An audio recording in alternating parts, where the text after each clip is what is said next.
네, 안녕하세요. 반갑습니다. 오전입니다. 아까 제가 이제 6시 55분이네요.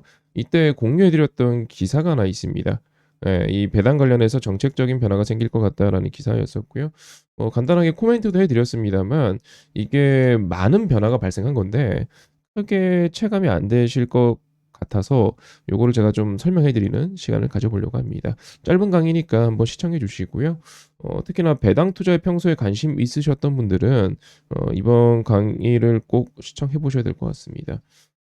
일단은 이 기사를 한번 볼게요. 기사를 클릭해 보시면은 요렇게 나올 거예요. 뭐 그래서 아직은 확정은 아니라고 합니다. 뭐 유력이라고 이제 써 있고요.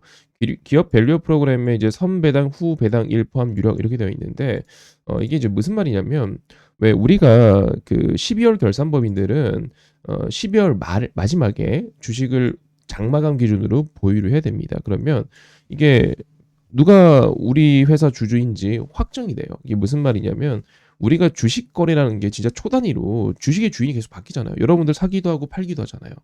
그러면 우리 회사 주주가 누구인지 어떻게 확정할 겁니까?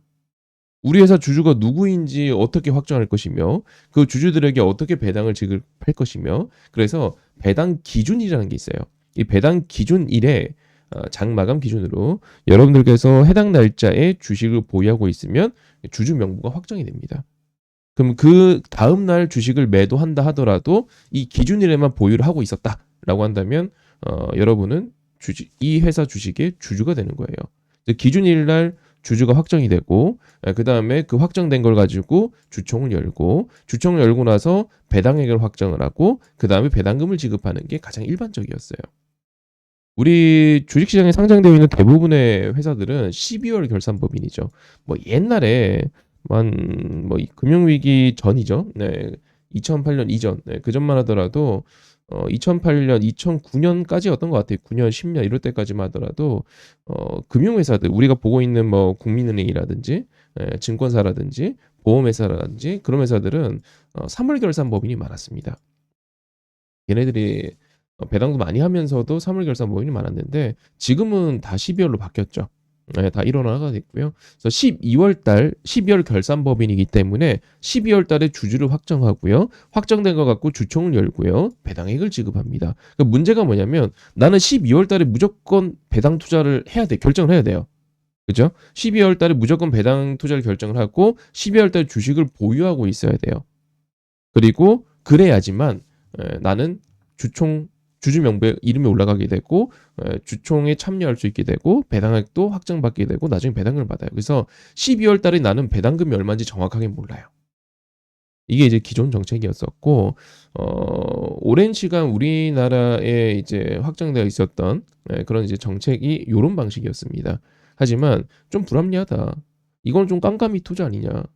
내가 12월 달에 주주명부 이름을 올려놨더니 주주명부 이름 올려놨더니 갑자기 막상 주총 열어보니까 배당을 안 한다고 하더라. 나는 배당 투자한다 그러고 배당락도 두들겨 맞고 다 했는데 안 한다고 하더라. 이거 좀 문제가 있는 거 아니냐. 이 정책 바꾸자. 그게 이번에 나온 개선안입니다. 그래서 주총 먼저 열어. 그리고 배당 얼만큼 할지 결정해. 그 다음에 배당 기준일을 정해. 그 다음 배당금을 지급하자. 순서를 바꿔버린 거죠. 즉 주주를 확정 짓는 배당 기준일이 후로 바뀐 겁니다. 무슨 말인지 이해되셨죠? 자, 이러면 어떤 흐름이 발생을 하냐면 일단 첫 번째로는 깜깜이 투자가 없어지게 되죠. 제가 이제 여러분들께 관심 종목으로 제시해 드렸던 거 하나 볼게요. 휴지를 보겠습니다. 자, 어제 어떤 식으로 유출하냐면 자, 스크롤 쭉 내려요. 스크롤 쭉 내립니다. 우리가 이제 이 재무제표에서 DPS라고 표현되어 있는 게 배당이에요. 주당 배당금. 내가 만약에 한 주를 갖고 있으면 여기 기재되어 있는 배당금만큼 배당을 받게 되는 거예요. 근데 여기 지금 공란이죠. 배당이 없었나 봐요. 그럼 딴 주식 한번 볼게요. 뭐 예를 들어서 오늘 블록딜로 조금 이제 핫했던 KB금융 한번 보겠습니다. KB금융 스크롤 내려서 보면은 주당 배당금이 얼마죠? 1,700원이었죠. 그 다음에는 2,940원. 그 다음에는 2,950원. KB금융은 사업에 큰 이벤트가 없었고 작년에도 2,900원 정도 배당을 했기 때문에 올해도 이 정도는 배당하겠지라고 유추하면서 12월 말에 내가 주식을 보유해야지만 배당을 받을 수 있게 돼요. 이게 이제 정부 입장에서는 이거 깜깜이 투자 아니냐. 정확하게 얼마인지 모르는데 유추만 하는 거잖아. 그래도 은행주니까 예상이 가능하죠. 그래도 통신주들도 배당 많이 하는 편이죠. 통신주니까 예상이 가능하죠. 왜냐하면 업황이 보이거든요. 하지만 엄청난 어떤 투자를 많이 하는 회사들, 예를 들어서 그래요. 이번에 많이 꺾였던 에코프로 한번 볼게요. 자, 스크롤 내려보겠습니다. 자, 밑에 보시면은 에코프로도 주당 배당금이 있었죠. 뭐 큰 회사는 아니죠. 뭐 워낙 이제 설비 투자를 많이 하고, 그리고 이런 제조업에 속해 있는 회사들이 배당 성향이 높진 않습니다. 뭐 아무튼 네, 밑에 보시면은 DPS가 280원, 410원, 480원이었단 말이에요. 근데 이번에 업황이 꺾였잖아요. 그렇죠? 그러면 이번에 배당을 할까? 좀 긴가민가하죠. 작년 수준의 배당을 과연 할 수 있을까? 긴가민가하죠. 그럼에도 불구하고 배당을 받으려면 보유를 해야 됩니다. 이게 불합리하지 않냐. 그래서 기사에도 이렇게 표현이 되어 있습니다. 보시면은 깜깜이 투자. 네, 깜깜이 배당 투자. 코리아 디스카운트 요인이다. 이거 해소하겠다. 라고 이번에 정책이 나온 거예요. 첫 번째는 내가 배당이 이제 얼마인지 모르는 상태에서 배당 투자를 해야 되는 게 바뀌게 되는 거고요. 이제 배당이 얼마인지 알고 투자할 수 있게 됩니다.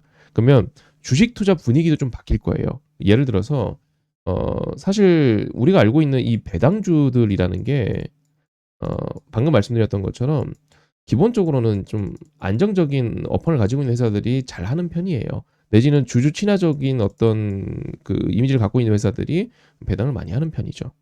네. 근데 갑자기 배당금이 확 늘어날 수도 있고 확 줄어들 수도 있고 이런 약간 불확실성이 있는데 이게 해소가 되게 되는 거겠죠. 그러다 보니까 예를 들어서 순서가 바뀌었잖아요. 회사 입장에서도 아직 주총을 안 열었기 때문에 배당 금액이 확정이 안 된 상태예요. 그래서 12월 달에는 사실 뭐라고 말하기가 좀 애매합니다. 하지만 갑자기 배당 순서가 바뀌었잖아요. 배당 금액을 먼저 정하게 됐기 때문에 주주님들 우리 배당금 이번에 돈 너무 많이 벌어갖고 배당금 진짜 많이 드릴 거예요. 우리 회사 지금 주가에 투자하면 배당 수익률 15% 나옵니다. 아, 그럼 사람들 난리 나죠. 그럼 주식이 갑자기 배당 때문에 이때 급등하는 사례들이 매년 나올 거예요. 업황이 좋았거나 아니면 아까 보여드린 휴젤 같은 회사들 갑자기 원래 워낙 이제 무상증자나 자사주 소각 같은 걸 잘하는 회사이기 때문에 갑자기 고배당 지급을 결정할 수도 있고요. 과거에 배당 이력이 없었는데 그래서 사람들은 배당주가 아닌 줄 알고 있었는데 갑자기 배당을 막 이게 한 10% 수익 나게끔 배당을 한다고 합니다. 그러면 주가가 갑자기 급등하는 거죠. 이런 사례가 발생할 수 있습니다. 네. 그리고 또는 반대로 나는 이 배당 성향이 좋은 기업을 배당을 하려고 보유를 하고 있었는데 갑자기 예상보다 배당이 별로예요. 그러면 주총 열리고 나서 주가가 급락할 수도 있습니다. 이 배당에 따른 어떤 실망 매물이 출회하면서 갑자기 급락을 할 수도 있습니다. 그래서 배당주들에 대한 어떤 투자 분위기가 사뭇 달라질 거예요. 수십 년 동안 이어져 왔었던 이 분위기가 12월 달에 나는 정확히 배당금이 얼마인지 모르지만 배당 성향이 좋았던 기업에 대해서 투자를 결정하게 되고 그다음에 몇 달 뒤에 알게 되는 거죠. 주총이 열리면 정기 주총이 열리면 배당이 확정이 되고 그다음 배당을 받게 되는 거고 가끔 이제 한 번씩 이런 어떤 변수가 발생해서 배당이 적거나 배당을 못 받거나 이런 사례들도 있었고 내지는 잭팟이 터지는 사례들도 가끔 있었죠. 네, 있었습니다만 이런 게 이제 분위기가 요렇게 바뀌게 되는 거죠. 먼저 배당액을 알 수 있게 되는 걸로 바뀌는 겁니다. 그래서 배당 투자에 대한 분위기가 사뭇 달라질 것이고요. 배당 성향이 높은 기업들 최소 꾸준하게 배당을 해왔거나 그게 퍼센트가 낮더라도 꾸준하게 배당을 해왔거나 아니면 배당성이 높은 전통적인 기업들 있지 않습니까? 뭐 통신주라든지 금융주라든지 보험주라든지 아니면 뭐 정상적인 리스트처럼 이제 약간 그 교육주라든지 그러니까 사업 내용이 좀 안정적인 회사들 아니면 뭐 되게 주주 친화적인 어떤 성향을 갖고 있는 회사들 네, 그런 회사들이 어 꾸준하게 어떤 하다가 갑자기 배당이 확 상향하면은 갑자기 주목받으면서 거래량 빵 터지고 올라가고 하는 사례들이 발생할 수 있고요. 업황이 갑자기 꺾여서 뭐 예를 들어 에스오일 같은 회사들도 그 지금은 뭐 그러진 않죠. 네, 지금은 그 정도는 아닙니다만 옛날에 이제 에스오일 하면은 고배당이 대명사였습니다. 근데 보시다시피 요럴 때는 배당 못 했죠. 네, 적자 나왔을 때. 업황이 꺾이면서 적자 나왔을 때는 배당을 못 했습니다. 하지만 그다음에 바로 다시 배당을 하고 있죠. 이런 회사들은 유추가 힘든 거예요. 근데 모르는 상태에서 12월에 투자를 해야 됩니다. 네. 그래서 요런 것들이 바뀌게 되고 분위기가 완전히 달라질 것이다라는 거를 말씀드리고요. 아직은 확정은 아니니까 뭐 거의 저 정도 기사 나왔으면 이제 거의 확정이라고 보시면 되겠고, 확정이 되게 된다면 그때 한번 제가 또 설명드리는 시간을 가져보도록 하겠습니다. 근데 여기서 끝이 아닙니다. 배당에 대해서 간단하게 좀 코멘트를 드릴게요. 뭐 마이크를 잡은 김에. 일단은 원래는 이제 배당 기준일이 우리가 주식을 매도를 하게 되면은 이틀 뒤에 우리가 현금을 찾을 수가 있잖아요. 예, 그게 왜 그러냐면 주식 시장이라는 게 이제 전부 다 D+2 제도잖아요. 오늘 내가 사게 되면은 이틀 뒤에 이 명부에 올라가게 돼요. 무슨 말인지 아시죠? 그래서 주식은 항상 마지막 한 해 마지막 거래일은 휴장입니다. 평일날. 마지막 평일은 휴장입니다. 남들은 정상적으로 출근하는데 이때는 빨간 날이에요. 주식인 입장에서는. 그리고 D 플러스 2, 마이너스 2 해야겠죠? 빼고 이게 이제 배당 기준일입니다. 이해되시죠? 26일 날 마지막 거래일인 거고요. 이때가 종가상 우리가 주식을 보유하고 있어야지만 주주명부에 올라가게 되고 배당을 받게 돼요. 이게 이제 기존 정책. 요게 이제 기준 정책이고, 근데 요게 이제 완전히 바뀌게 되는 겁니다. 그래서 27일 날 되면은 주식이 배당락이라는 이유로 급락하는 주식들이 몇 개 나오죠. 근데 이건 배당락 때문에 나왔던 거고요. 일단은 요런 상황이라는 걸 일단 첫 번째로 알아주셔야 될 것 같고, 배당 기준일이 바뀌는 거기 때문에 이제 공시가 나오게 되면은 그때 사람들은 주식 투자, 배당 투자를 하려고 막 매수하기도 할 것이고, 실망 때문에 매도하기도 할 것이고, 아까 SOL 보신 것처럼 갑자기 올해는 업황이 너무 안 좋아서 주주님들 너무 죄송한데 배당 못 하겠습니다. 이러면 실망 매물이 나올 수도 있습니다. 네, 참고해 주시고요. 두 번째로 여러분들께서 알아주셔야 될 게 배당이라는 걸 또 너무 좋아하시는 분들이 계시는데, 사실 배당 투자는 무조건 좋은 건 아닙니다. 왜냐하면 우리 상식적으로 생각해 보자고요. 배당이란 걸 한다 그러면 배당을 하게 되면은 누가 제일 많이 받을까요? 배당은 아까 보셨던 것처럼 이 DPS가 주당 배당금인데, 뭐 예를 들어 주당 5,500원 이라고 하면 뭐 그래요. 뭐 100주 가지고 있는 우리 개인 투자자는 뭐 한 50만 원, 55만 원 정도? 그쵸? 용돈이 들어오겠네요. 55만 원 정도 이제 용돈이 들어오겠죠? 근데 최대 주주 입장에서는요. 네, 최대 주주 입장에서는요. 수십 수백억이 용돈으로 들어오게 되겠죠. 즉 배당이라는 건 어떻게 보면은 되게 주주 친화적인 정책인 것 같아요. 어떻게 보면 되게 주주 친화적인 정책인 것 같고, 마치 이제 배당을 많이 하게 되면 좋은 기업이다라는 이미지가 있습니다만, 사실 이면에는 배당을 많이 하게 되면은 최대 주주가 가장 큰 수혜를 받게 된다는 사실을 잊으셔서는 안 됩니다. 네. 최대 주주가 가장 큰 수혜를 받게 되고요. 어떻게 보면 이미지 관리도 하면서 기업의 돈을 합법적으로 뺄 수 있는 그런 정책 중 하나이기도 합니다. 그래서 배당이 무조건 해당 기업에 좋은 거다라고 볼 수는 없어요. 그래서 전통적으로 최대 주주가 해외 기업인 경우들은 배당 성향이 강합니다. 예, 그래서 S-오일은 아람코죠. 옛날로 치면은 이제 지금은 이제 합병이 되면서 외환은행이라는 주식이 없었습니다만, 옛날에 우리 외환은행이라는 주식이 있던 시절만 하더라도 금융위기 때 은행주들 급락이 심했었죠. 그러면서 외환은행이라는 주식이 배당 성향이 배당 수익률이 10%가 거뜬히 넘어갔던 시절이 있었습니다. 막 12, 13% 찍고 했던 시절이 있는데 2008년도죠. 네, 그 시절에 뭐 배당 수익률 막 12, 13% 찍었습니다. 그때 은행주도 개판이었잖아요. 금융위기 때문에 개판이었는데, 이 외환은행이 그 높은 배당 수익률 정책을 유지했었던 가장 큰 이유 중에 하나는 최대 주주가 론스타였거든요.